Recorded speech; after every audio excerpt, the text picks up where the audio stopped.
Nanabot tay tagaan og pagtinaw mga sir ug mga ma'am concerning aning giingon nato nga connection sa mga magwawali karon nga panahon paatras sa panahon sa mga apostol.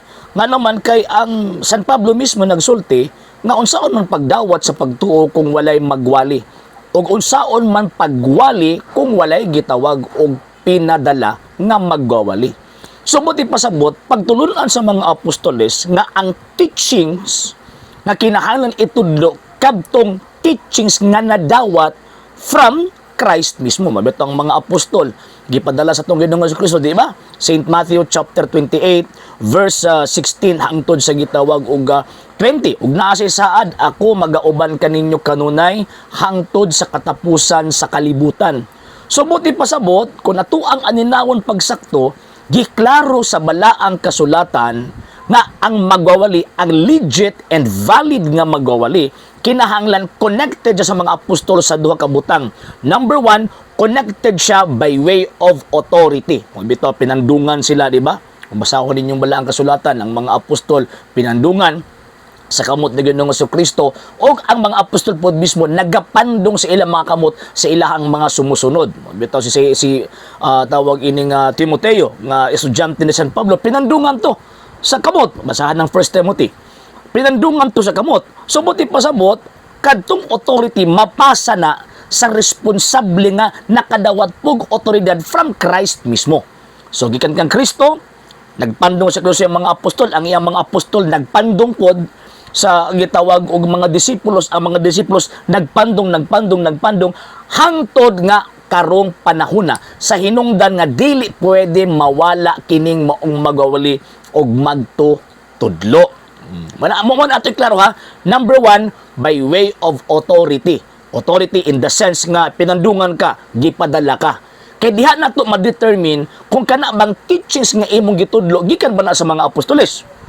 Kay kung putol ang imong connection dito sa mga apostoles, pinaagian ng by way of succession, questionable na imong teaching. Questionable na imong teaching nga naman kay wa mga connection sa mga apostol. Nya kinsa pinagtudlo nimo kay before biya sila pandungan, tudluan biya sila, walihan biya sila. Before sila ipadala, before sila papalakwon ngadto sa mga tao aron magtudlo, tudluan biya sila. O nya ang mismong nagtudlo mga apostol mismo. And syempre karon nga panahon not less than 1,900 years na ang existence sa simbahan na gitukod dito. So therefore, ang succession 1,900 not less than 1,900 years na ang gitawag og succession.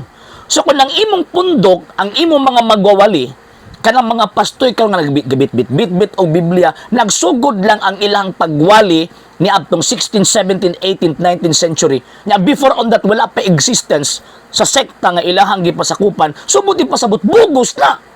Fake. Fake na mo na kung ginaingong permanente. Bisan pagkapila ninyo ang kunon nga tinuod mo nga iyan ni Kristo kaya nagsunod kuno mo sa tudlo sa mga apostol, the fact nga wa mo yung connection, so therefore bugos mo. Bugos. So number one, tawagan ng reason kadtong gitawag og connection by way of succession. By way of succession and authority. Number 2, siyempre by way of teaching. Di ba? Dapat ang tudlo niya gikan gyud mismo sa mga apostol. O niya ang tudlo sa mga apostol handed down. Even gani ang Biblia handed down na. Pero ang Biblia that composed of Old and New Testament niya na-declare siya as Bible mga 4th century naman. Pero ang essence niya handed down by the apostles.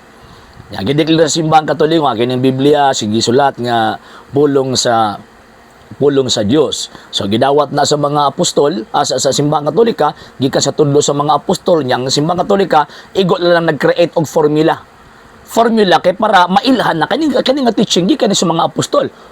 O sa man ang formula nga ilahang gitawag ining gitudlo, the term Bible formula man na. Sa Christian na teaching that refers to the Old and the New Testament. Kay kaniadto nagiingon nga Biblia or Biblion pero dili man refer sa Old and New Testament. Refer lang man sa isa ka testamento katong Old Testament. So karon pag ambot sa Bagong Testamento, ang simbahang Katolika nag-ingon na kanang word nga Biblia refer na sa Old and New Testament. So ang simbahang Katoliko may nagsultian na. Nya ang simbahang Katoliko pod ang explicit nga nag-declare nga ang Biblia pulong sa Dios. Nga naman kay, again, inspired written word of God man siya. O, di ba? O, simbahang Katoliko, di man ka makabasa sa Biblia na nga ang tawag ining ang Bible inspired written word of God. No. Dili ka makabasa na sa Biblia. O, nya nga nito man yung atong mga amigo nga mga sulpot. Subot pasabot nangupya lang mo teaching simbahang Katoliko. Di ba? So ang teaching handed down. O kanang handed down nga teaching duha ang basis. Number 1 nga basis kanang apostolic tradition. Pag ang pundok wala gani apostolic tradition, peke na.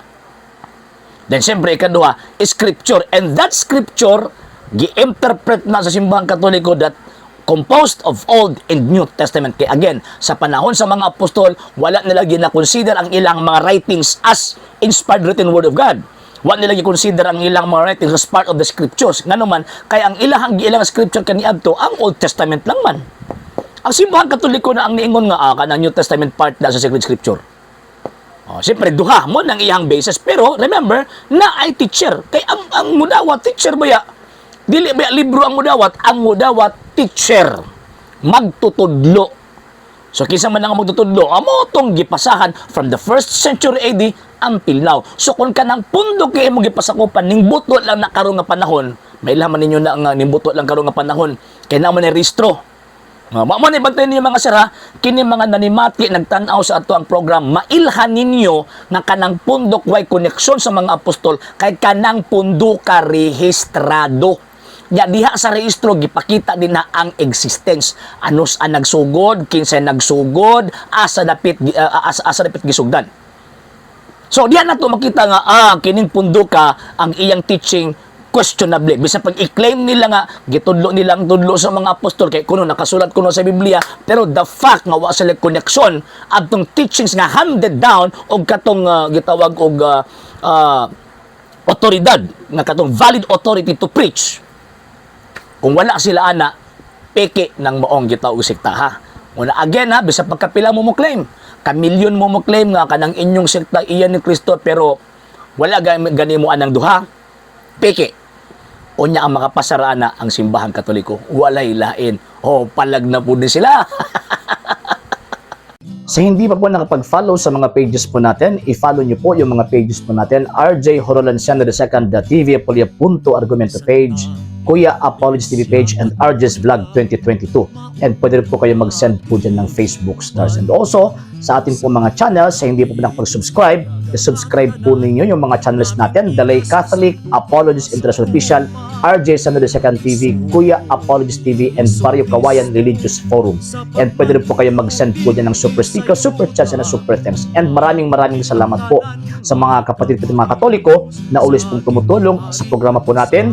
Maraming salamat po. Nang dahil po sa tulong at suporta po ninyo, ang programa pong ito, until now, andito pa rin po sa social media.